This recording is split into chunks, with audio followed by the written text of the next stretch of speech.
Sejam bem-vindos a mais um Espaço Opinião. Hoje começamos com saúde e descemos até ao Algarve, que precisa de médicos para o verão, mas até ao momento não chegou nenhum. Na educação, notas baixas nos exames tiram 5.000 às universidades. O caso Tanco está ou não em causa a segurança interna é a questão que se coloca. Subida dos preços das casas atingem 40% em freguesias de Lisboa e Porto. E Bruxelas diz que Portugal cumpriu regras no furo de Algesur. São estes os temas que temos hoje em análise e comigo em estúdio Albino Almeida. Albino, obrigada desde já pela sua presença. Albino Almeida, começamos precisamente a falar sobre saúde e falamos do Algarve. Já na terça-feira também o tínhamos feito, tínhamos introduzido este tema. Hoje sim vamos abordá-lo de uma forma, digamos assim, mais alargada e vamos então aqui falar do Algarve, que é uma zona turística e que durante a época de verão é um dos sítios mais procurados em Portugal e precisa de médicos. Médicos esses que não chegam. Exatamente. Uma saudação a todas e a todos os telespectadores, dizer-lhe que este tema conheceu evolução desde que falámos dele a última vez. Na verdade, o diretor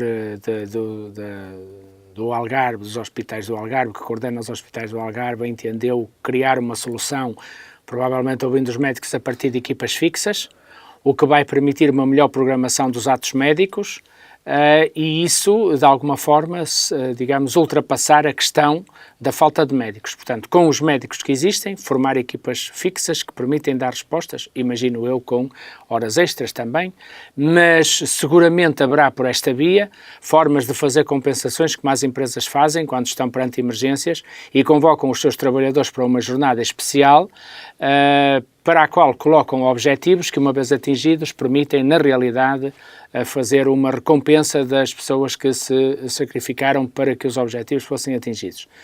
Seja como for, na semana passada nós falávamos aqui de algumas medidas que me parecem adequadas.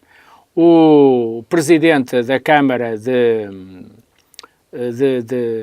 Cascais, que foi um dos grandes responsáveis do PSD nos últimos anos e também foi membro da Associação Nacional de Municípios até ao Congresso de 9 de dezembro de 2017, dizia que teme pelo fim dos serviços, por exemplo, veja bem, dos comboios da linha de Sintra. E quando um autarca teme pelo fim dos serviços, tem que deixar de se preocupar para passar a ocupar-se. Lá em casa perceberão do que é que eu estou a falar. Uma coisa é esta forma tão portuguesa de sabermos resolver os problemas quando eles desaparecem ou por aí simplesmente deixaram de estar na atualidade. E todos sabíamos como resolver. Coisa bem diferente é quando nós estamos confrontados com um autarca, um responsável local, que afirma publicamente, ou que afirmou publicamente a semana passada, que temia pelo fim da linha de Cascais. Bem, eu diria o seguinte: no Porto, como sabe, na área metropolitana do Porto, temos vindo a reivindicar o controlo do STCP e o controlo da bilhética e dos itinerários da área metropolitana.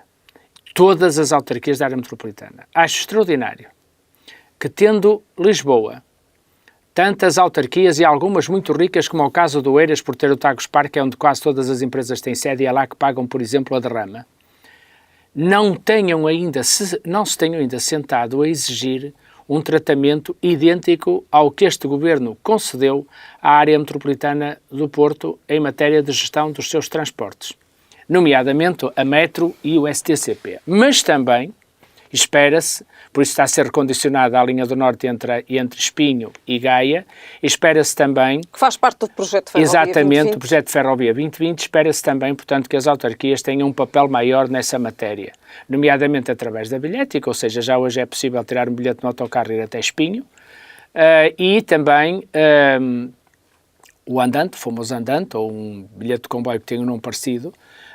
E eu acho que esse é o caminho, por exemplo, para a saúde. Porque é que eu invoquei isto? Justamente quero acabar na saúde, que é o tema que me colocou.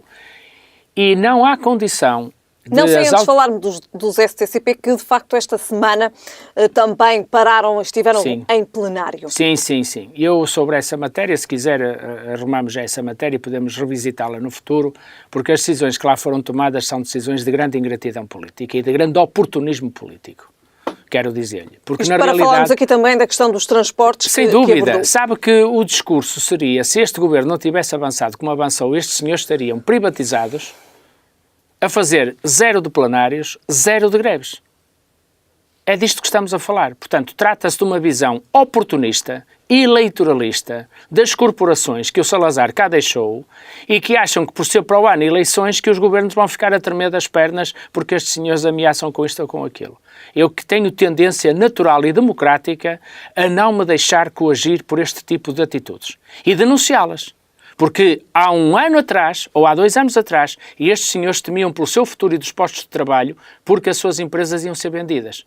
E neste momento, porque é Estado, ou seja, porque somos todos nós, acham que todos, cada um por vez, e de preferência ao mesmo tempo, se penduravam todos nos nossos bolsos. Ainda bem que o Governo definiu uma linha de rumo para mantermos o país numa lógica de sustentabilidade. E, portanto, estes senhores podem fazer o que entenderem, porque, na realidade, sintam-se à vontade, porque há uma coisa que têm. Gozam da liberdade de um governo que não permitiu que a empresa fosse privatizada e que agora não estivessem a fazer plenários, nem estivessem sequer a pensar, seja no que for. Portanto, fica já resolvida, para mim, nesta fase, porque acho que não vale a pena valorizar mais do que isto, com todo o respeito. Naturalmente, se tiver mais perguntas, responderei na medida daquilo que sei, mas acho que devemos, liminarmente todos, lembrar a estes senhores que têm que ser comedidos e têm que olhar para um modelo de gestão da STCP que é novo, que assenta nas autarquias e que a alternativa que existia é estarem hoje a trabalhar para uma entidade privada qualquer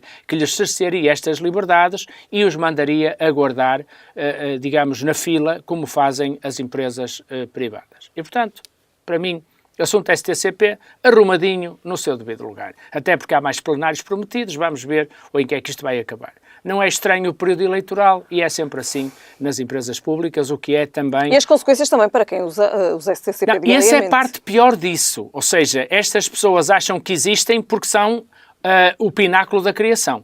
Compreende? E esquecem-se que o STCP faz sentido se servir bem os seus utentes. E depois sim olhar para, a partir da sustentabilidade da empresa, pegar nos resultados da empresa e distribuí-los melhor por quem nela trabalha, não é ao contrário. E o que os senhores estão a fazer é ao contrário. Portanto, ao fim de muitos anos de falta de investimento, porque os governos tinham uma orientação no sentido da privatização ou da exploração, dar à exploração isso, foram desinvestindo em muitas áreas. E, portanto, agora não vamos fazer em 20 meses aquilo que durante 20 anos se deixou de fazer. Portanto, o STCP, para já, que se me permite, com a sua benevolência, eu ficaria por aqui à espera do que vai acontecer e que haja bom senso na cabeça daquelas pessoas. Voltamos à saúde.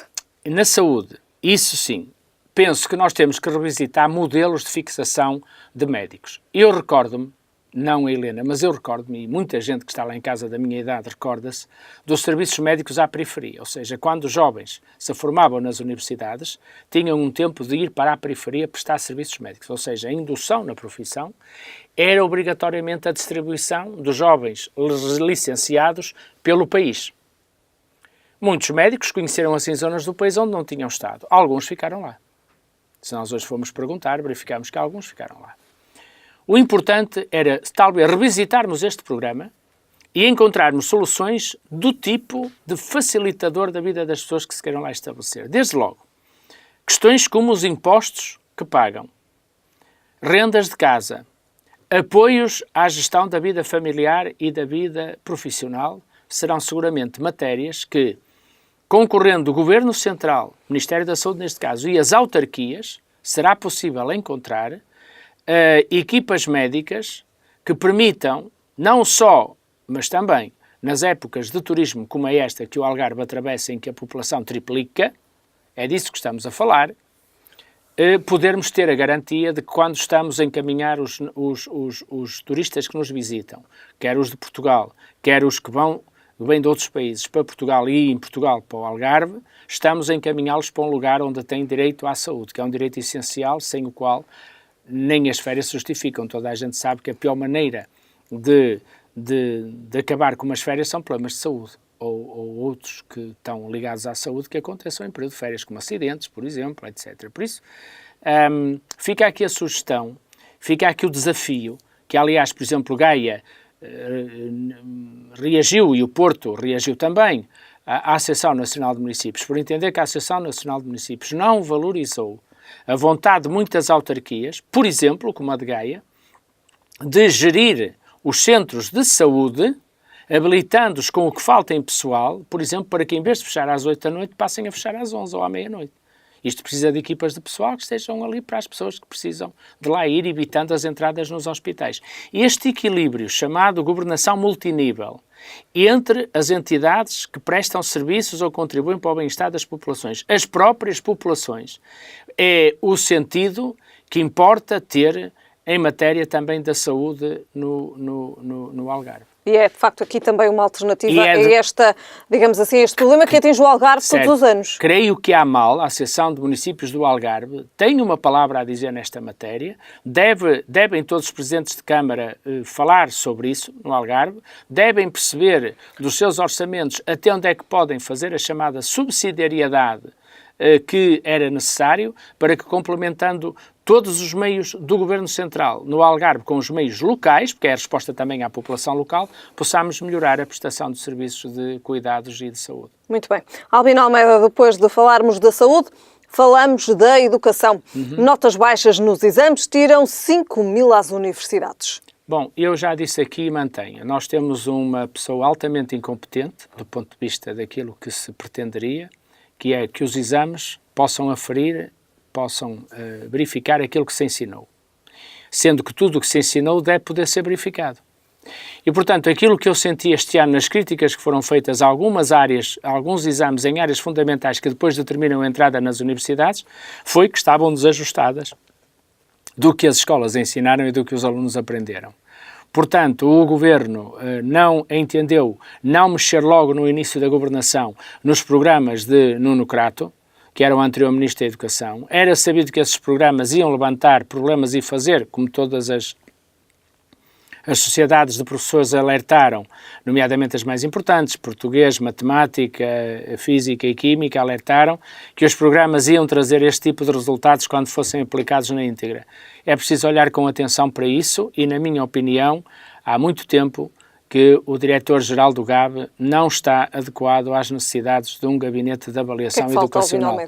Falta um trabalho muito permanente de verificar entre o currículo, que é uma prescrição, portanto, nós temos liberdade de educar. O Estado concede na Constituição liberdade de educar. Mas esta liberdade de educar e de ensinar e aprender, até é o que lá está, implica uma coisa: ensinar e aprender os conteúdos prescritos, que é o programa. E depois cada escola ensina pela forma como quiser o programa, sendo que no final dos ciclos há um exame para verificar se todos aprenderam. Ora, das duas uma,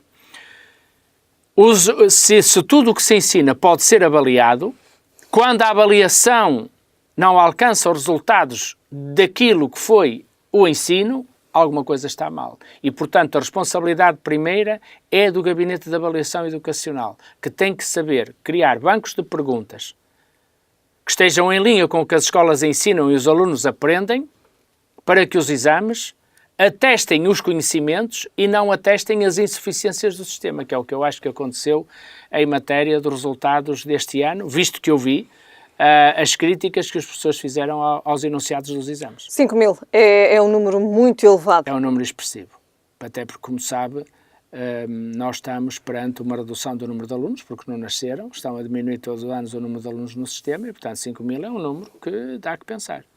Muito bem. Albino Almeida, falamos agora de Tancos, falamos do caso de Tancos.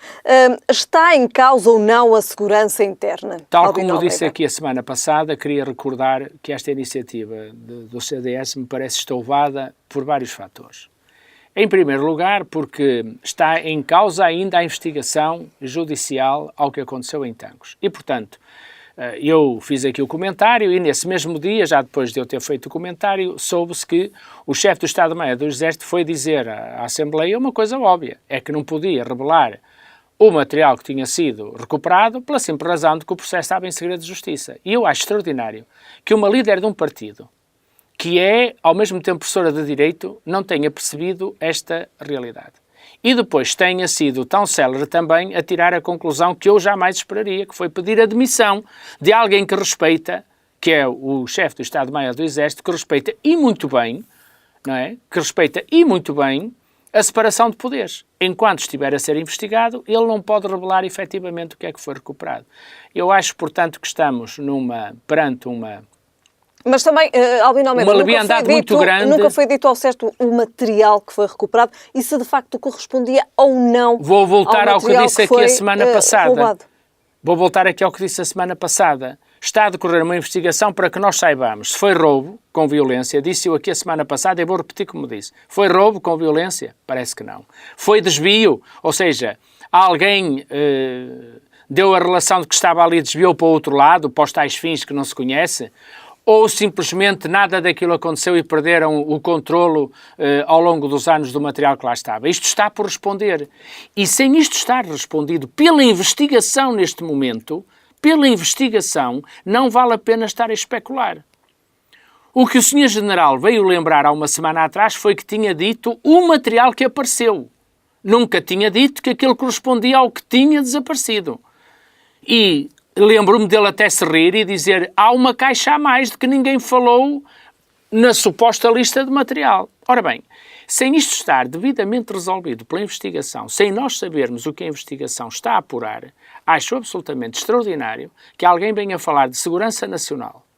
Porque, como imaginará, estando a decorrer uma investigação, estarão avisadas todas as autoridades do país para maior vigilância, maior atenção. Portanto, se houvesse aqui um problema de segurança, era enquanto o material esteve desaparecido, porque agora não faz sentido. Agora estarão todos os olhos nas problemáticas que estão associadas a não sabermos nada sobre a situação, mas por isso aumentamos, não sabemos nada, por exemplo, sobre o calor, ou sabíamos pouco sobre o calor que vinha por aqui, mas por isso mesmo pusemos os dispositivos todos em alerta. Justamente o que eu acredito é que, do ponto de vista da segurança nacional, se estamos a investigar o que aconteceu ao material, é razoável que toda a movimentação de material nas fronteiras e tudo mais tenha hoje uma atenção maior do que teve antes. Portanto, eu diria, respondendo à questão, não acho uma mentirinha político-partidária de mau gosto estar a levantar problemas de segurança nacional à conta disto pelas razões que acabei de explicar. Mas é de facto uma questão que tem que ser resolvida. É uma questão que tem que ser resolvida. Também já o falámos, já abordamos essa questão. E repare, é uma questão que tem que ser resolvida,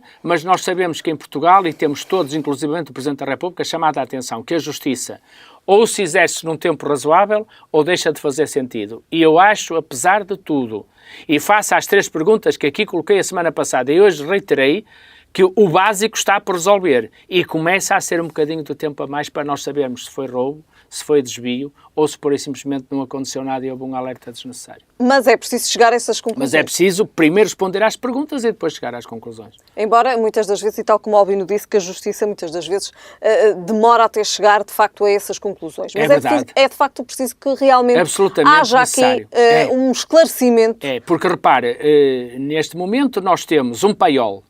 Tancos, era um paiol. Supostamente um paiol o que é? Para além das armas que estão distribuídas nos aquartelamentos que estão em ação, nós temos uma espécie de reserva. Ou seja, para que nunca falte material nos vários aquartelamentos.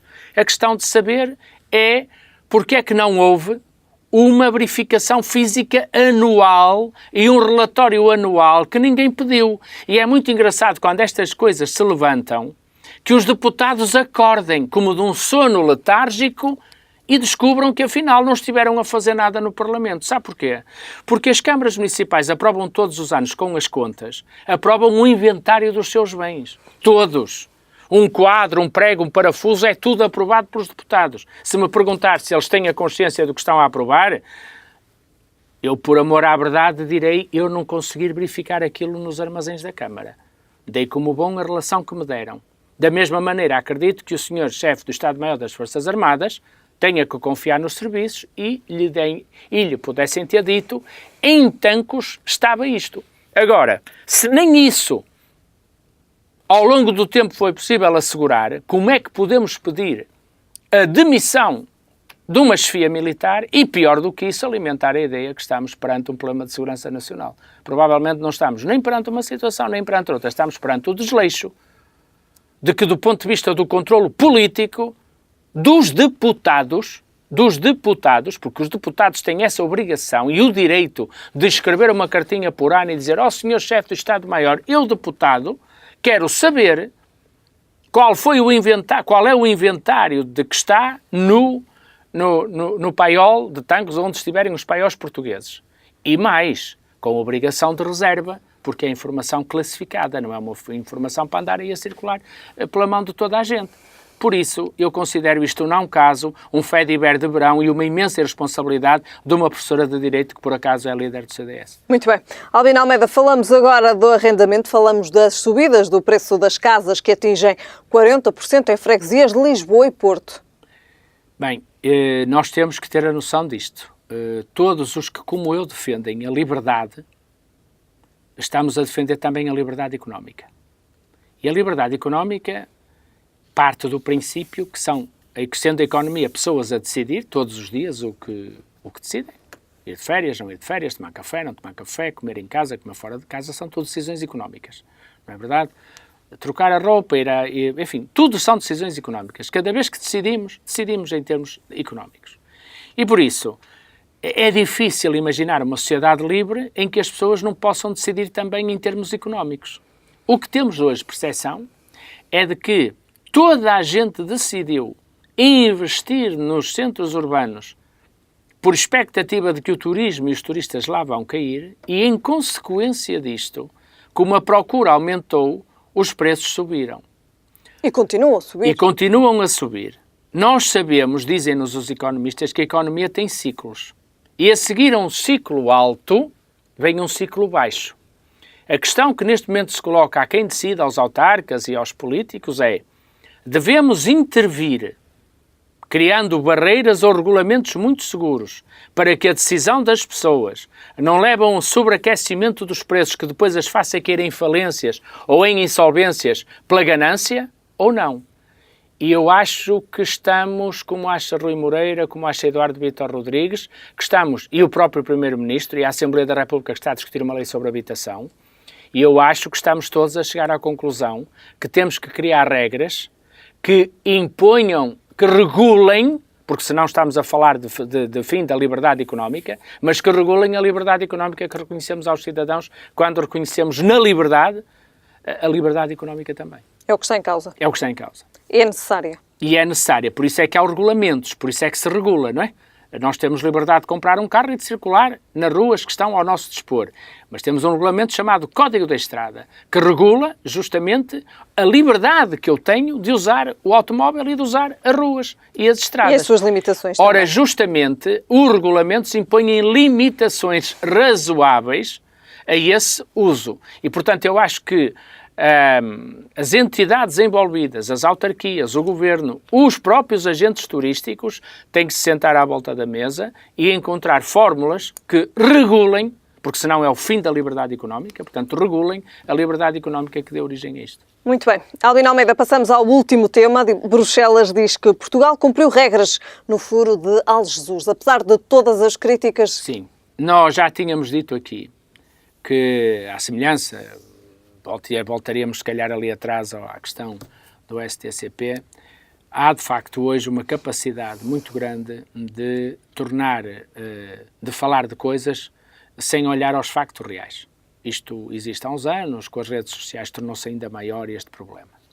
E o que nós dissemos aqui há uns meses atrás, se os nossos telespectadores estão recordados, é que uma coisa bem diferente é saber o que é que existe em forma de petróleo no nosso país, ou à volta, na nossa zona económica exclusiva, que é bom dizer lá para casa, é 97% do território. Quer dizer que aquilo onde nós pomos os pezinhos é 3% daquilo que se considera Portugal em termos internacionais. Portugal é, portanto, 97% mais em termos de área do que aquela área geográfica que temos, a que chamamos chão, terra. Por isso, aquilo que foi feito neste caso em concreto foi um levantamento do que possa existir em matéria de hidrocarbonetos. Coisa diferente será, na altura própria, o país, eventualmente por referendo, ser consultado sabendo que tem X de reservas de petróleo, que essas reservas de petróleo, se exploradas, garantirão, por exemplo, ao país a independência económica ou uma grande diminuir a dependência económica que temos das importações de petróleo. Perante os dados em cima da mesa, presumo que todo o país deve ser chamado a decidir, porque não pode ser meia dúzia de pessoas, porque está na terra deles, que acham que devem impedir os outros de ter acesso a uma riqueza que é bem de todos.